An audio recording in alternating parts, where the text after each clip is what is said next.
Praise the lord. ఈ దిన దేవుని వాగ్దానము, నమ్ముట నీ వలనైతే నమ్మువానికి సమస్తమును సాధ్యమే. మార్కు సువార్త 9వ అధ్యాయము 23వ వచనము.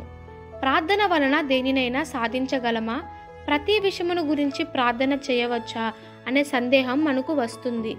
అందుకనే యేసయ్య నమ్ముట నీ వలనైతే నమ్మువానికి సమస్తమును సాధ్యమే అని చెప్పారు. జేమ్స్ ఇంటి ఆవరణంలో పెద్ద చెట్లపై నల్లని పక్షులుండటం గమనించారు. ప్రతిరోజు వాటి వల్ల ఇబ్బంది పడేవారు. ఆ పక్షుల బెడద ఎలాగైనా వదిలించుకోవాలని ఆలోచించారు.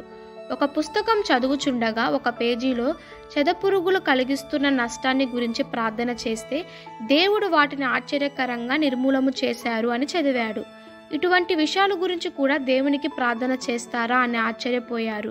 వెంటనే విశ్వాసముగా ఆ నల్లని పక్షుల నుండి విడుదల కొరకు ప్రార్థన చేశాడు.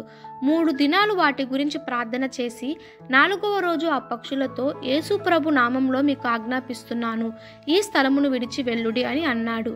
15 నిమిషాల తర్వాత ఆ పక్షులన్నీ ఎగిరిపోయాయి. మళ్ళీ ఎప్పుడు తిరిగి రాలేదు. అందరూ ఎంతగానో ఆశ్చర్యపోయారు. మన సమస్య చిన్నదైనా పెద్దదైనా దేవుని యందు విశ్వాసం ఉంచి ప్రార్థన చేయాలి. విశ్వాసము అంటే నిరీక్షింపబడు వారి యొక్క నిజ స్వరూపము.